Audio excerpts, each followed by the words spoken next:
Last class में हम लोग ने बच्चों जो A2 की क्लास थी हमारी, उसमें हम लोग ने पोलराइजेशन पढ़ी थी, आयन पोलराइजेशन पढ़ी थी, उसकी डेफिनेशन वगैरह पढ़ी थी, और उसके साथ साथ हम लोग ने पोलराइजेशन पावर की सारी चीजें देखी थी, और फैक्टर्स अफेक्टिंग आयन पोलराइजेशन, ये सारी चीजें हम लोग ने देखी थी।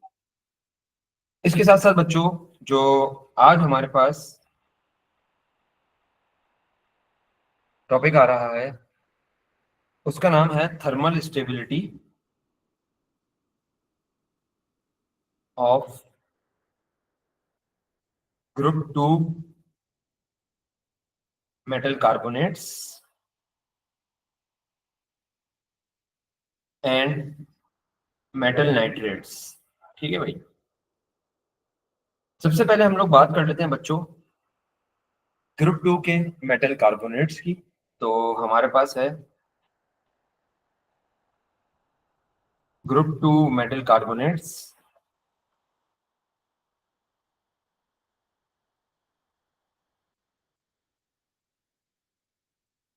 ग्रुप 2 मेटल कार्बोनेट में हमारे पास मैग्नीशियम कार्बोनेट आ गया बच्चों।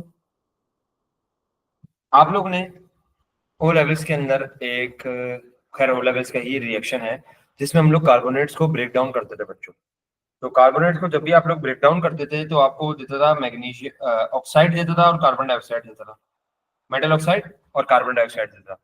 तो देखो यहाँ पर मैंने मैग्नीशियम को जब ब्रेक डाउन करा, थर्मल डिकम्पोज करा, तो हमारे पास मैग्नीशियम ऑक्साइड बना, कार्बन डाइऑक्साइड बना। बात करता हूं मैं कैल्शियम कार्बोनेट की, तो हमारे पास कैल्शियम ऑक्साइड बनेगा, कार्बन डाइऑक्साइड बनेगा। देन स्ट्रोंशियम की अगर मैं बात करूं, तो strontium oxide plus carbon dioxide. Then अगर मैं बात करूं बेरियम की, तो बेरियम कार्बोनेट में डिकम्पोज करता हूं, तो barium oxide plus carbon dioxide बनेगा। ठीक है भाई। अब यहाँ पर हमें पढ़ना है ट्रेंड के बारे में, कि हमारे पास कौन सा ज्यादा कौन सा मेटल कार्बोनेट ज्यादा थर्मल स्टेबल है, और कौन सा जो है वो इतना ज्यादा स्टेबल नहीं है। तो ये देखो कि हमारे पास यहाँ पर मैं एक बात बता दूं कि मैग्नीशियम जो है ना, वो लोअर टेम्परेचर पे भी, क्या भाई, लोअर टेम्परेचर पे भी क्या कर जाता है, वो डिकम्पोज कर जाता है। इसका मतलब ये इतना थर्मल स्टेबल नहीं है। इसके साथ साथ बेरियम कार्बोनेट जो है हमारा, बेरियम कार्बोनेट क्या है भाई, वो बहुत ही हाई टेम्परेचर पे क्या करेगा भाई, आपका डिकम्पोज करेगा। इसका मतलब हमारे पास जो बेरियम कार्बोनेट है वो ज्यादा स्टेबल है। तो हम लोग ने एक चीज देखी कि अगर मैं डाउन द ग्रुप आता हूं, तो थर्मल स्टेबिलिटी हमारी क्या हो रही है, इंक्रीज हो रही है। थर्मल स्टेबिलिटी का मतलब क्या है कि भाई आराम से हीट के इसमें स्टेबल होना, कि आराम से ना टूटना, थर्मल डिकम्पोज ना होना इतनी जल्दी, हीट के थ्रू डिकम्पोज ना होना। तो तुम देखो कि हमारे पास जो मैग्नीशियम है वो जल्दी टूट गया, तो उसकी थर्मल स्टेबिलिटी कम है। बेरियम की हाई टेम्परेचर पे टूट रहा है, तो इसका मतलब थर्मल स्टेबिलिटी उसकी ज्यादा है। तो देखो thermal stability of group 2 metals क्या हो रही है, इंक्रीजेस डाउन द ग्रुप। ठीक है भाई। डाउन द ग्रुप क्या हो रही है, इंक्रीज हो रही है। अच्छा भाई, ये एक बात हो गई। अब ये इंक्रीज क्यों हो रही है, वो हम लोग डिस्कस करते हैं। अब जैसे कि तुम्हारे पास बच्चों मैग्नीशियम कार्बोनेट है, इसको अगर मैं ब्रेक डाउन करूंगा, तो मेरे पास किसमें ब्रेक डाउन होगा, magnesium oxide and carbon dioxide. तो तुम इसमें एक बात नोट करो कि जो तुम्हारा मेटल है मैग्नीशियम, उसने कार्बन डाइऑक्साइड से क्या करा है, एक ऑक्सीजन अपनी तरफ कर लिया है। ठीक है भाई, एक ऑक्सीजन को क्या कर लिया है, अपनी तरफ कर लिया है। मतलब कार्बन डाइऑक्साइड से एक ऑक्सीजन हटा दिया है, और यहां पर ऑक्सीजन अपनी तरफ उसने कर लिया है। अब देखो कि तुम्हारे पास जैसे कि मैग्नीशियम होता है बच्चों। अच्छा, कार्बोनेट की मैं तुम लोगों को वो नहीं बना के दे रहा, बॉन्डिंग वाली डायग्राम, वो तुम्हारे सिलेबस में नहीं है। तो ये तुम्हारा कार्बोनेट है, -2। ये करता क्या है तुम्हारा कि ये तुम्हारे पास एक तो इसका एटॉमिक रेडियस छोटा होता है मैग्नीशियम का, ठीक है भाई, क्योंकि टॉप ऑफ द ग्रुप है। नीचे आते रहोगे तो एटॉमिक रेडियस बढ़ता रहेगा। मैग्नीशियम का एटॉमिक रेडियस छोटा है, सबसे पहली बात। ये देखो, मैग्नीशियम का एटॉमिक रेडियस छोटा है भाई। तो इसमें क्या चीज ज्यादा होगी भाई? चार्ज डेंसिटी ज्यादा होगी। चार्ज डेंसिटी का मतलब क्या है कि मैग्नीशियम का 2+ जो चार्ज है वो इतना स्प्रेड नहीं हुआ होगा, इतना वॉल्यूम नहीं है ना मैग्नीशियम का, साइज छोटा है, तो चार्ज डेंसिटी ज्यादा होगी। अब मैंने एक बात बताई थी तुम लोगों को कि जब भी हम लोग का कैटायन का जो साइज छोटा होता है तो उसके पास हायर चार्ज डेंसिटी होती है, और जब भी हायर चार्ज डेंसिटी होती है तो पोलराइजेशन ज्यादा हो जाती है। तो देखो यहाँ पर इसने पोलराइजेशन ज्यादा कर दी है मैग्नीशियम ने, ठीक है भाई। मैग्नीशियम ने क्या कर दिया यहाँ पर, कार्बोनेट के अंदर पोलराइजेशन ज्यादा कर दिया। अब जब उसने पोलराइजेशन ज्यादा करी, इसका मतलब जो कार्बोनेट के इलेक्ट्रॉन्स थे वो सारे इधर आ गए, ठीक है भाई। कार्बोनेट के इलेक्ट्रॉन सारे इधर आ गए। तो तुम देखो यहां पर एक जो करेक्टर बना है वो शेयरिंग ऑफ इलेक्ट्रॉन्स का बना है। मतलब मैग्नीशियम के पास भी है और जो कार्बोनेट है उसके पास भी है। तो यहाँ पर पोलराइजेशन ज्यादा हुई है, मतलब यहाँ पर जो डिस्टॉर्शन ऑफ इलेक्ट्रॉन क्लाउड है ना कार्बोनेट की, वो ज्यादा हुई है। क्यों? क्योंकि एक तो मैग्नीशियम के पास क्या है, हायर चार्ज डेंसिटी है, इसको मैं लिख देता हूँ। मैग्नीशियम के पास हायर चार्ज डेंसिटी है, और इसके साथ साथ तुम्हारा जो मैग्नीशियम का रेडियस है वो छोटा है, रेडियस इज स्मॉल। तो ये दोनों चीजें जो फैक्टर हैं ये क्या करते हैं, पोलराइजेशन ज्यादा करते हैं, मतलब इलेक्ट्रॉनिक क्लाउड को डिस्टॉर्ट ज्यादा करते हैं। तो इलेक्ट्रॉनिक क्लाउड को डिस्टॉर्ट ज्यादा करा तो सारे इलेक्ट्रॉन इसके पास इधर आ गए। तो तुम एक चीज देखो कि यहाँ पर मोर पोलराइजेशन होती है बच्चों, तो एक और चीज होती है, क्या होता है भाई, मोर कोवेलेंट करेक्टर, ठीक है भाई। मोर कोवेलेंट करेक्टर और लेस आयोनिक करेक्टर। तो बच्चों देखो, जब यहाँ पर कोवेलेंट करेक्टर ज्यादा है तो क्या जितने भी कोवेलेंट बॉन्ड्स होते हैं तुम्हारे पास, उनको तोड़ना आसान होता है, ठीक है भाई। तो तुमने इसको लो एनर्जी पे भी आराम से तोड़ दिया, less ionic character. More covalent character and less ionic character, तो कोवेलेंट बॉन्ड्स को तोड़ना क्या होता है, ज्यादा आसान होता है। हालांकि ये कोवेलेंट बॉन्ड है नहीं, ये आयोनिक बॉन्ड भी होता है। मैग्नीशियम कार्बोनेट, मैग्नीशियम पे 2+ होता है, कार्बोनेट पे 2- होता है, लेकिन इसके अंदर कोवेलेंट करेक्टर है। तो उस करेक्टर की मदद से हम लोग ने क्या करा, इन दोनों का बॉन्ड आराम से तोड़ दिया। तो जब भी तुम्हारे पास क्या है भाई, मैग्नीशियम कार्बोनेट जो है वो लेस थर्मल स्टेबल है।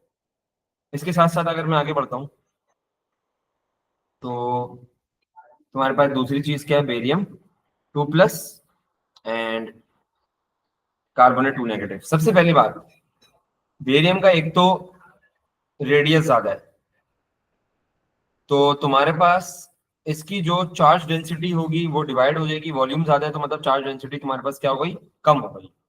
सबसे पहली बात, चार्ज डेंसिटी लो, और तुम्हारे पास रेडियस ज्यादा है, रेडियस इज बिग। तो क्या होगा, जब भी रेडियस ज्यादा होता है ना तो तुम्हारे पास इतनी पोलराइजेशन नहीं होती है, मतलब डिस्टॉर्शन तुम्हारे पास इतनी नहीं होगी।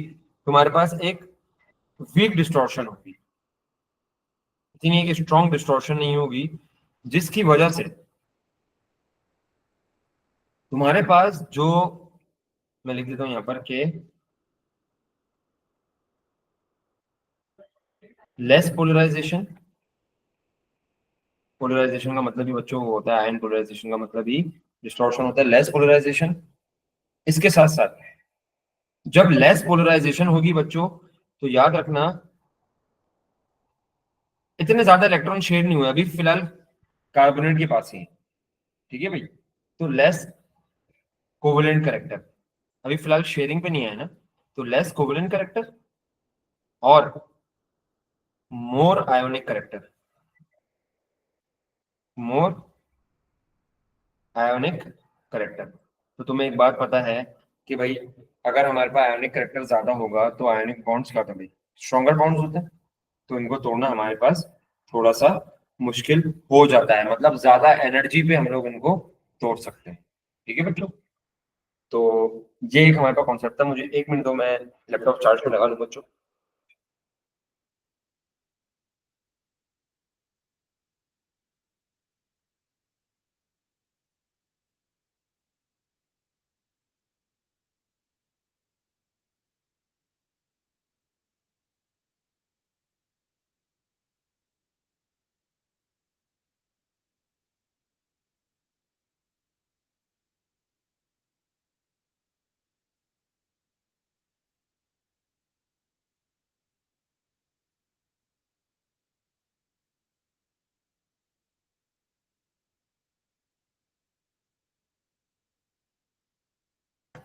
ठीक है भाई, इसको रिपीट करते हैं कि बच्चों हमारे पास मैग्नीशियम जो था इसमें हायर चार्ज डेंसिटी थी और रेडियस उसका छोटा था, तो उसने मोर पोलराइजेशन करी। जब याद रखो ज्यादा पोलराइजेशन होती है तो ज्यादा कोवलेंट करेक्टर होता है, ज्यादा कोवलेंट करेक्टर होने की वजह से वहां पर आयनिक करेक्टर कम हो गया, तो कोवलेंट करेक्टर को तोड़ना ज्यादा आसान था, तो वो लो स्टेबल, लो हीट पे भी टूट गया, इसलिए वो लेस स्टेबल है। ठीक है भाई, तो याद रखो, इसमें लिख लो कि लेस थर्मल स्टेबल। और हमारे पास अगर मैं बात करूं बेरियम की, बेरियम कार्बोनेट की, तो तुम्हारे पास चार्ज डेंसिटी लो थी क्योंकि इसका वॉल्यूम ज्यादा था ना, देखो बड़ा रेडियस है ना, तो मतलब वॉल्यूम ज्यादा है, रेडियस ज्यादा है, चार्ज डेंसिटी कम हो जाएगी, तो तुम्हारे पास पोलराइजेशन भी कम हो जाएगी। जब तुम्हारे पास पोलराइजेशन भी कम हुई तो तुम्हारे पास कोवेलेंट करेक्टर क्या हो गया, कम हो गया, और आयोनिक करेक्टर ही ज्यादा रहा, तो आयोनिक करेक्टर को तोड़ना ज्यादा मुश्किल है, तो ये क्या हो गया, मोर थर्मल स्टेबल। ठीक है भाई, तो ये हमारे पास मोर थर्मल स्टेबल हो गया। इसके साथ साथ अब इसकी हम स्टेटमेंट लिखते हैं भाई कि as we go down the group cationic, cationic size increases. तुम देख सकते हो कि डाउन द ग्रुप हमारा कैटायन का साइज इंक्रीज हो रहा है। अगर मैं बात करूं जैसे कि मैग्नीशियम है, देन कैल्शियम है, देन स्ट्रोंशियम, देन बेरियम, तो मैग्नीशियम का आयोनिक साइज सबसे छोटा होगा, कैटायोनिक साइज, देन कैल्शियम का उससे बड़ा, स्ट्रोंशियम का उससे बड़ा, बेरियम का उससे बड़ा। तो as we go down the group cationic size increases and the charge density decreases। जितना साइज बड़ा होगा चार्ज डेंसिटी उतनी कम होगी, and the charge density decreases। अब चार्ज डेंसिटी कम हुई है कैटायन की, तो तुम्हारे पास पोलराइजेशन भी कम होगी, and polarisation of anion, polarise हमेशा एनायन होता है याद रखना, ऑफ एनायन, जो कि तुम्हारे पास है CO3 - 2 डिक्रीजेस। ठीक है भाई, ये डिक्रीज हो गया। इसके साथ साथ जब तुम्हारे पास पोलराइजेशन कम हुई है तो तुम्हारे पास कौन सी चीज ज्यादा, कौन सा करेक्टर ज्यादा है, देखो तुम्हारे पास आयोनिक करेक्टर ज्यादा है, तो आयोनिक करेक्टर को तोड़ने के लिए ज्यादा एनर्जी चाहिए होती है, so more energy is required to break carbon oxygen bond in CO3। Sir ये कार्बन ऑक्सीजन बॉन्ड कहां से आ गया, देखो कार्बन ऑक्सीजन बॉन्ड तोड़ोगे तो यहाँ पर तुम्हारे पास ऑक्सीजन मेटल के साथ आके लगेगा ना, और देखो कार्बन ने ऑक्सीजन लूज कर दिया। ठीक है, तो हमें करना क्या, कार्बन ऑक्सीजन बॉन्ड तोड़ना है, CO3 था, इसको हमें कन्वर्ट करना है CO2 में, और ये जो एक O जो होगा ऑक्सीजन होगा वो मेटल के साथ चले जाएगा। ठीक है भाई, ये तो एक हमारी जनरल स्टेटमेंट हो गई। सर पेपर में आंसर कैसा था, याद रखना पेपर में ये सवाल आता ही आता है, 2 से 3 मार्क का ये तुम्हें सवाल देगा ही देगा। मेटल कार्बोनेट का नहीं देगा तो मेटल नाइट्रेट का दे देगा वो। मेटल नाइट्रेट नेक्स्ट टॉपिक है हमारा। तो तुम्हारे पास पेपर में सवाल क्या था ये देख लो। जो मैं लिखवा रहा हूं सेम आपको लिखना है। Describe and explain the trend in thermal stabilities of group 2 metal carbonates। ठीक है भाई, तो ये एग्जाम पॉइंट ऑफ व्यू के हवाले से है बच्चों, ये क्वेश्चन और ये आंसर भी। एग्जाम पॉइंट ऑफ व्यू, और ये कितने मार्क का आता है? 2 से 3 मार्क का आता है। 2 मार्क का है तो आपको यही आंसर लिखना है, 3 मार्क का है तो आपको यही आंसर लिखना है।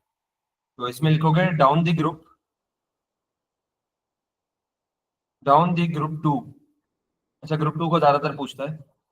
ग्रुप 2 का ही है हमारे सिलेबस में, ठीक है भाई, ग्रुप 2 का ही है, इसके अलावा नहीं पूछेगा। ग्रुप 2 कैट आयोनिक साइज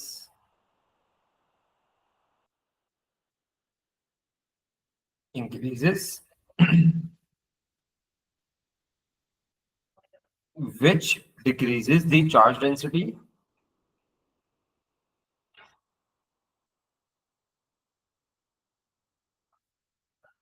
और जब तुम्हारी चार्ज डेंसिटी डिक्रीज होगी, किसकी? कैटायन की। Charge density of cation decreases,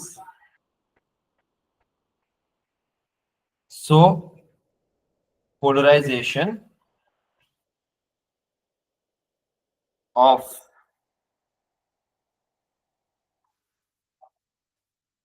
carbonate ion decreases. जब पोलराइजेशन डिक्रीज हुई तो तुम उसके आगे एक पॉइंट लिख दोगे, हेंस थर्मल स्टेबिलिटी इंक्रीजेस। ठीक है भाई, थर्मल स्टेबिलिटी इंक्रीजेस। ये तुम्हारे पास आ गया है 2 से 3 मार्क का रेडी आंसर। पेपर में तुम्हें यही लिखना है, ठीक है भाई, कार्बोनेट्स का अगर आ जाए। अब ये तो कार्बोनेट्स की बात हो गई बच्चों, अब मैं आगे चलता हूँ।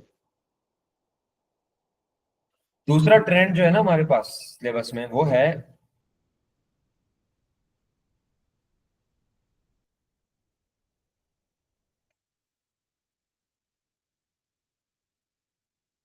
थर्मल स्टेबिलिटी ऑफ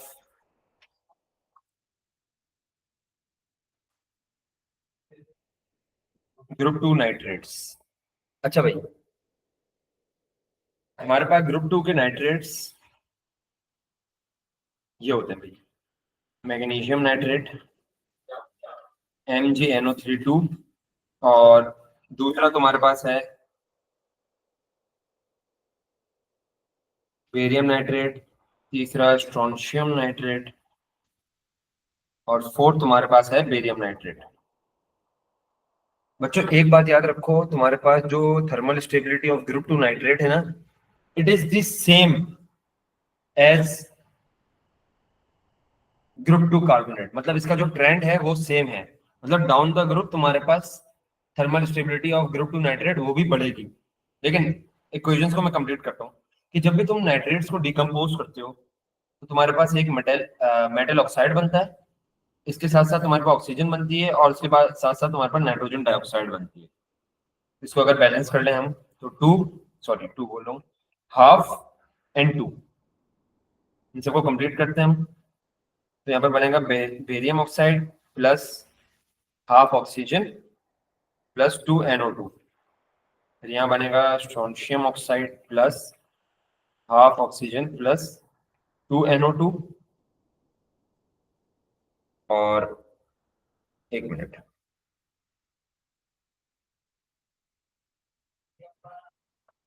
मेरी स्क्रीन सही आ रही है? ये मेरी स्क्रीन हैंग हो गई है यार।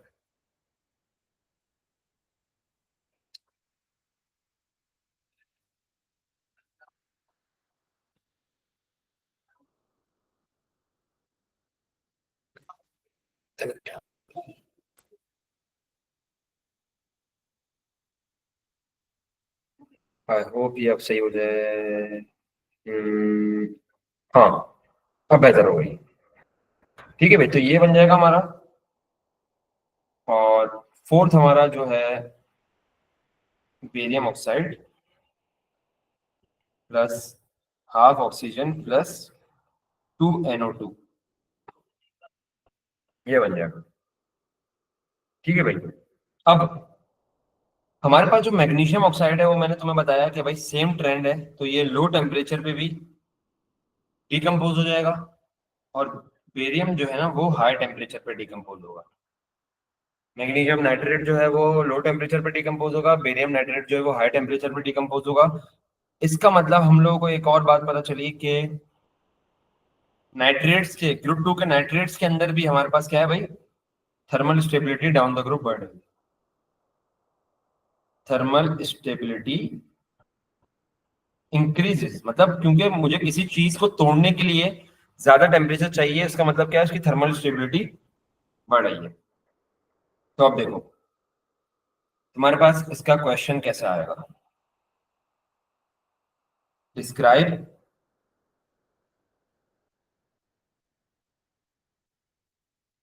And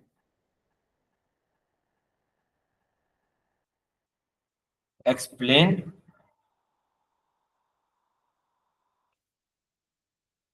the trend in thermal stabilities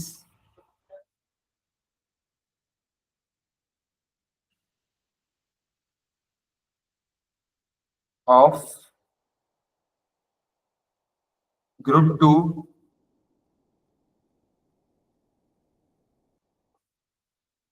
metal nitrates. इसका जो आंसर है वो सेम ऊपर जैसा है, बस उसमें तुम नाइट्रेट्स की जगह कार्बोनेट्स लिख देना। ओ सॉरी, कार्बोनेट्स की जगह नाइट्रेट लिख देना बच्चों। ये देखो इसी आंसर को मैं कॉपी कर लेता हूँ। सेम आंसर है बच्चों, सेम। तो आपको क्या करना है, कार्बोनेट्स की जगह आपको नाइट्रेट्स लिख देना। तो इसमें देखो ना, डाउन द ग्रुप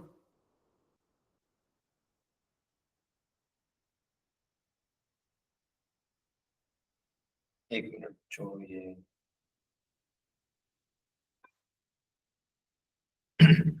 थोड़ा सा इशू कर रहा है बच्चों।